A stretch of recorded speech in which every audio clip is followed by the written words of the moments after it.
सर्वांनी लक्ष द्यायचं. वर्ग 10वीच्या बोर्ड परीक्षेमध्ये पुढच्या मराठी विषयाच्या कृती पत्रिकेमध्ये समास हा 2 गुणांसाठी व्याकरणाचा घटक विचारला जातो. समास म्हणजे काय तुम्ही या अगोदरच्या वर्गामध्ये शिकलेला आहात. कोणाला सांगता येईल का समास म्हणजे काय? सम अधिक अस हा या 2 संस्कृत धातूपासून हा शब्द तयार झाला आहे. समास म्हणजे एकत्र येणे. आता मराठी माणसाची अशी एक सवय आहे की तो काटकसर करण्याचा प्रयत्न करतो. तो प्रत्येक आर्थिक बाबतीत काटकसर करतो, भाषेच्या बाबतीत बोलण्याच्या बाबतीत सुद्धा काटकसर करण्याचा प्रयत्न करतो. अनेक शब्दांचा 2 शब्दांचा एक शब्द जोडून तो बोलतो. या बोलण्याला सामासिक शब्द तयार करून बोलणे असं म्हटलं जातं. आता परीक्षेमध्ये तुम्हाला समासाचे 3च प्रकार विचारले जाणार आहे. कर्मधारय समास, द्विगु समास आणि द्वंद्व समास. द्वंद्व समासाचे 3 उपप्रकार पडतात. समासाचे मुख्य प्रकार तुम्हाला माहीत आहेत, परंतु एक मूळ संकल्पना तुम्हाला माहीत असावी म्हणून सांगतो की समासाचे मुख्य 4 प्रकार पडतात. किती? 4. पहिला आहे अव्ययभाव समास, म्हणजे ज्या सामासिक शब्दांमध्ये पहिला अक्षर महत्त्वाचा असतो, प्रधान असतो, त्याला अव्ययभाव समास म्हणतात. दुसरा आहे तत्पुरुष समास, ज्या समासाचं दुसरं पद महत्त्वाचं असतं त्या समासाला तत्पुरुष समास म्हणतात. आणि तिसरा आहे द्वंद्व समास, ज्या समासामध्ये त्याचं नावच आहे द्वंद्व समास. दोन्ही पद महत्त्वाचे असतात, दोन्ही शब्द महत्त्वाचे असतात. उदाहरणार्थ आई वडील दोन्ही शब्द महत्त्वाचे आहेत. आणि चौथा समास आहे प्रकार मुख्य बहुव्रीही समास. दोन्ही पद महत्त्वाचे नसतात, तिसऱ्याच पदाचा त्यामधून आपल्याला बोध होतो. नीलकंठ, निळा किंवा निळा हे कंठ असा तो महादेव, लंबोदर, लंब आहे त्याचे उदर असा तो गणपती. म्हणजे तिसराच उल्लेख त्या शब्दातून आपल्याला होतो, म्हणून त्याला आपण बहुव्रीही समास असं म्हणतो. आता हे समास तुम्हाला परीक्षेमध्ये विचारले जाणार आहेत का? नाही. कोणते विचारले जाणार आहेत? 3 विचारले जाणार आहेत. कर्मधारय समास, द्विगु समास आणि द्वंद्व समास. कर्मधारय समास म्हणजेच काय, कसा ओळखायचा? तुम्हाला याची व्याख्या विचारली जाणार नाही. फक्त सामासिक शब्द कृतीमध्ये दिला जातो आणि त्या समासाचे नाव ओळखा किंवा विग्रह करा असं म्हटलं जातं. आता विग्रह करणे म्हणजेच काय की त्या शब्दांची फोड करून सांगणे. ते लिहिलेले विग्रह करणे म्हणजे शब्दांची फोड करून सांगणे. आणि सामासिक शब्द म्हणजेच काय तर 2 शब्दांचा तयार झालेला शब्द असतो त्याला सामासिक शब्द असं म्हणतात. उदाहरणार्थ ऊन पाऊस 2 शब्दांचा एक शब्द तयार झालेला आहे, त्याला आपण सामासिक शब्द म्हणतो. आता कर्मधारय समास आपल्याला पाहायचा आहे. इथे उदाहरण दिली बघा, भारत माता. कर्मधारय समास हा तत्पुरुष समासाचा उपप्रकार आहे. तत्पुरुष समास पहिला याच्यामध्ये कोणतं पद महत्त्वाचं वाटतंय?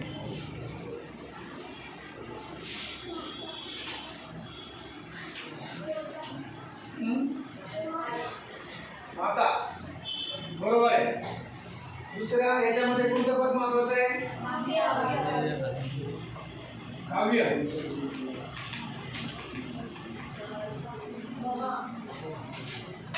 महा पहिलं पद महत्त्वाचं आहे, म्हणजे ज्या समासामध्ये पहिलं पद महत्त्वाचं असतं त्याला कर्मधारय समास म्हणतात. दुसरी त्याची ओळख पटवण्याची महत्त्वाची गुण आहे की पहिलं पद म्हणजे त्याच्यामध्ये एक पद नाम असतं, दुसरं पद विशेषण असतं. याच्यामध्ये नाम कोणतं आहे आणि विशेषण कोणतं आहे?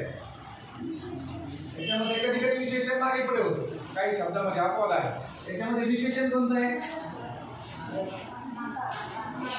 नाम कोणतं आहे? याच्यामध्ये नाम भारत हे कोणतं पद आहे? इथे पहिलं पद आहे का दुसरं आहे? पहिलं पद आहे. माता, भारत माता. भारत पिता असं पण म्हणू शकतो आपण, त्याला विशेषण लावू शकतो ना. म्हणजे विशेषण काय आहे मग इथे? माता. इथे कोणतं पद महत्त्वाचं आहे? महाकाव्य शब्दामध्ये उभं राहून सांग. काव्य महत्वाचं आहे की महाकाव्य? महा शब्द महत्वाचा आहे. दोन शब्दापासून एक शब्द तयार झालेला आहे. कोण सांगताय? सोनू ने? महा काय विशेषण लावलेले त्याला है ना. म्हणजे महा आहे का छोटे आहे? महाकाव्य आहे की छोटं काव्य आहे? काव्य एक आहे, पद आहे, नाम आहे, नाम आहे, परंतु याच्यामध्ये विशेषण कोणतं आहे? मग महा. म्हणजे एक पद विशेषण असतं तर एक पद नाम असतं. आता साधारणपणे पहिलं पद हे काय असतं? सगळ्या शब्दांमध्ये आता 3 शब्द याच्यामध्ये विशेषण कोणकोणती त्याच्यामध्ये लक्षात आली तुमच्या? त्याच्यामध्ये इथं दुसऱ्या ठिकाणी आहे, परंतु हे काय विशेषण? हे काय म्हणजे त्याच्यामध्ये एक नाम असतं आणि एक विशेषण असतं. ही आपण ओळखण्यासाठी खूप लक्षात ठेवायची. कर्मधारय समासाची आलं लक्षात? एखादं उदाहरण सांगता येईल दुसरं? बरोबर. उदाहरण सांग. महाराष्ट्र. म्हणजे महा आणि राष्ट्र या शब्दाचा, दोन शब्दाचा एक सामासिक शब्द तयार झाला. याच्यामध्ये महा काय आहे? विशेषण आहे. आणि राष्ट्र काय आहे? नाम आहे. महा बरोबर आहे. महानदी. नदी काय आहे? नाम आहे, परंतु त्याला विशेषण. छोटी नदी आहे का मोठी नदी आहे की महानदी. म्हणजे असं कर्मधारय म्हणजे कोणताही सामासिक शब्द तुम्हाला कोणती पत्रिकेमध्ये आल्यानंतर तुम्हाला ओळखता आलं पाहिजे. ओळखण्याची एक महत्वाची सोपी कृती सांगितली तुम्हाला. एक त्याच्यामध्ये एक विशेषण असणार, एक असतं मोठ्याने सांगा. कर्मधारय समासामध्ये एक पद विशेषण असते आणि दुसरे पद नाम असते. अशा वेळी कर्मधारय समास होतो. हा झाला समासाचा पहिला अभ्यासाला किंवा परीक्षेला येणारा पहिला प्रकार. याची उदाहरणं अजून तुम्ही तुमच्या मनाने लिहायची आहेत. हो ते ठीक आहे ना. नीलकमल असे कमल म्हणजे असे अनेक उदाहरणं आहेत की ते पुस्तकामध्ये तुम्हाला पाठामध्ये येणार आहेत आणि त्याच्यातून तुम्हाला परीक्षेमध्ये येणार आहे. बाहेरचे पुस्तकाच्या बाहेरचे पुस्तकाच्या बाहेरचे येणार नाही.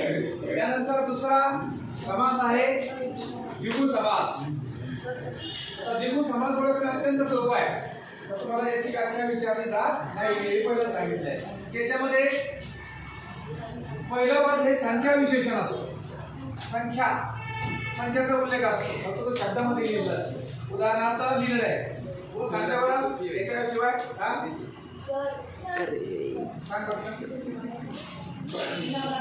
नवरात्र. बरोबर.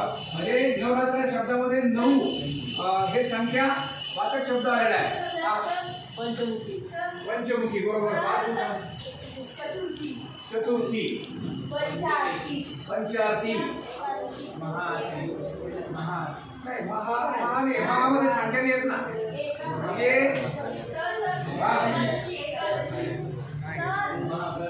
बरोबर एखादं त्रिभुवन. नाही नवभारत सप्तपदी, पंचवटी, हे 15 दिवसांचा समूह. म्हणजे थोडक्यामध्ये हा समास ओळखणं अत्यंत सोपं आहे. पाहिल्याबरोबर तुम्हाला या समासाचा म्हणजे उदाहरण सांगता येईल किंवा कधी कधी तुम्हाला उदाहरण पण विचारलं जाईल की द्विगु समासाचे उदाहरण लिहा.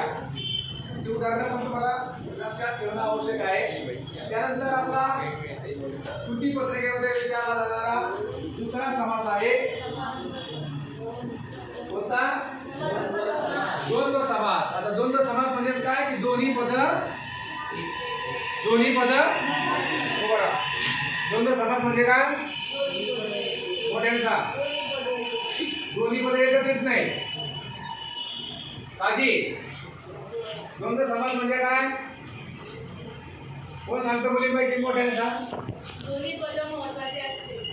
ज्या समासामध्ये दोन्ही पद महत्त्वाचे असतात म्हणजे आई आणि वडील याच्यापैकी तुम्हाला कुणाला सांगितली तर कोण महत्वाचं आहे तर तुम्ही काय म्हणा दोन्ही काय काढणार आहे मग दोन्ही पद महत्वाची इथे असतात त्याला द्वंद्व समास असे म्हणतात ऊन आणि पाऊस ऊन पण महत्वाचा आहे आणि पाऊस पण महत्वाचा आहे भाजीपाला भाजी महत्वाची आहे आणि पाला पण महत्वाचा आहे आणि पाल्याचीच भाजी असते दोन्ही म्हणजे एक शब्द वापरून आपण तो अर्थ सांगू शकत नाही तर इतरेतर द्वंद्व आता याचे 3 प्रकार पडतात उपप्रकार द्वंद्व समासाचे त्याच्यामध्ये इतरेतर द्वंद्व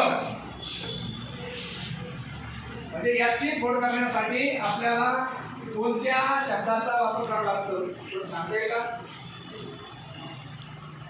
समजून सांगायचं असेल मी आता त्याचा उच्चार केला उभ्यान्वयी अवयवाचा वापर करावा लागतो उदाहरणार्थ व आणि परंतु या दोन उभ्यान्वयी अवयवाचा वापर ज्या शब्दांची फोड करण्यासाठी वापरला जातो त्याला काय म्हणतात इतरेतर द्वंद्व समास चंद्र आणि सूर्य आई व वडील आई परंतु वडील म्हणतो का आपण असल्याच्या आई परंतु वडील म्हणतो का इतरेतर द्वंद्व म्हणजे काय तर तुम्हाला द्वंद्व समास ओळखायचा आहे दोन्ही पद महत्वाचे परंतु त्याच्यामध्ये त्याचा उपप्रकार सुद्धा ओळखायचा आहे उपप्रकार ओळखण्यासाठी आपण लक्ष ठेवायचं की ज्या शब्दांची फोड करण्यासाठी आणि व या दोन उभयान्वयी अवयवाचा वापर केला जातो त्या समासाला इतरेतर द्वंद्व समास असे म्हणतात तुम्हाला व्याख्या विचारली जाणार नाही इतरेतर द्वंद्व समासाची व्याख्या काय किंवा इतरेतर द्वंद्व समास म्हणजे काय तुम्हाला शब्द ओळखायला सांगितला जाईल किंवा शब्द दिला जाईल समासाचं नाव लिहायला सांगितलं जाईल किंवा समासाचं नाव दिलं जाईल आणि त्याचं उदाहरण द्यायला सांगितलं जाईल उदाहरणार्थ इतरेतर द्वंद्व या समासाचे 2 उदाहरणं लिहा तुम्हाला हे अशापैकी एक उदाहरण लिहावे लागेल त्याच्यानंतर त्याचा दुसरा उपप्रकार आहे द्वंद्व समासाचा समहार द्वंद्व समहार द्वंद्व म्हणजे काय समहार म्हणजे दोन शब्दाशिवाय इतरही शब्द त्याच्यामध्ये फोड करत असताना आपल्याला घालून व्यक्त करावे लागतात तर बटाटे वडा बटाटे आणि वडा यांचाच काय तो वडा असतो का नाही त्याच्यामध्ये तेल पण असतं पीठ पण असते हळद पण असते तेल पण असतं कांदे पोहे ते कांदे आणि पोहे एकत्र करून आपण पाहुण्याला देतो का त्याच्यामध्ये हळद असते मीठ असते तिखट असते तेल असते कांदे पोहे म्हणजे समहार द्वंद्व म्हणजे ज्या शब्दांची फोड करत असताना आपल्याला इतर शब्दांचा सुद्धा आधार घ्यावा लागतो समजून सांगावं लागतं त्याला समहार द्वंद्व समास असे म्हणतात उदाहरणार्थ भाजीपाला पुरणपोळी पुरण घालून केली पोळी नुसतं पुरण म्हणजे आणि पोळी यांचं जे असतं का त्याच्यामध्ये साखर किंवा गुळ पण असते तेल पण थोडं थोडं लावावं लागतं म्हणजे पुरणपोळी पुरण घालून केलेली पोळी कांदा पोहे उदाहरण सांगितलं आणि आता तिसरा अत्यंत सोपा प्रकार आहे समासामध्ये वैकल्पिक म्हणजे पर्यायी ऑप्शनल जिथे शब्द वापरतो आपण ज्या शब्दाची फोड करताना आपल्याला परंतु किंवा अथवा वा असे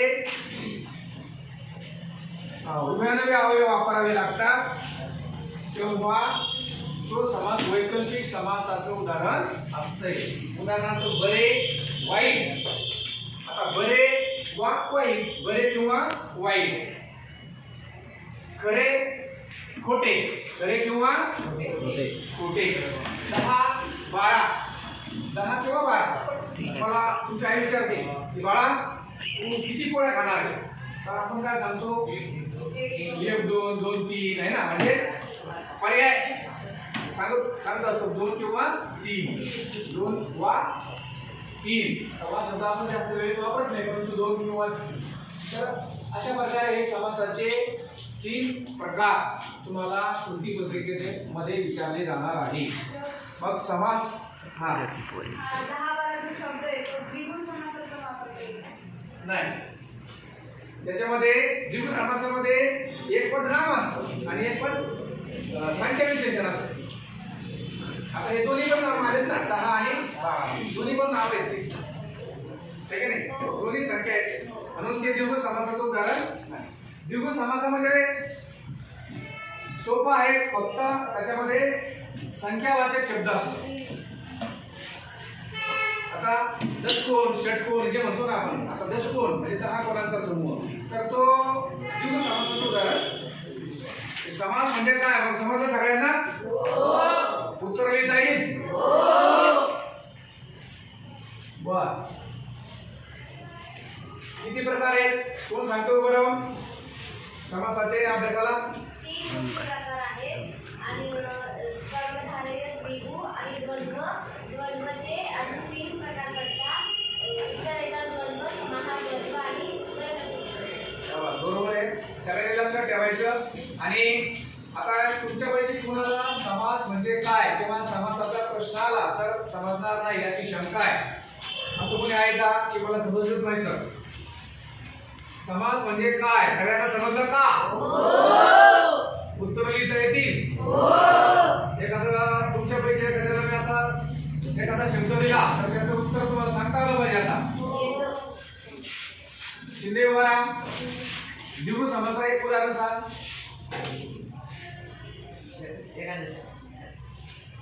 अजून दुसरं सांग. अजून कोण सांगते? नवरात्र, पंचमुखी. ठीक. कसा खाली समाहार द्वंद्वाचं उदाहरण कोण सांगू शकतं दुसरं याच्यापैकी?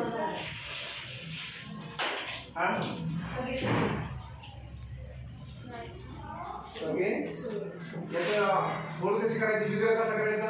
सगळे सोयरे वगैरे. बरोबर. सगळे सोयऱ्यामध्ये सगळेच नाते म्हणजे हा पान सुपारी बरोबर. पान सुपारी चहा पाणी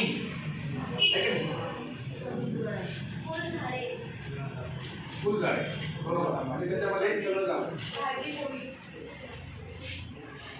हा मीठ भाकर, कांदा भाकर,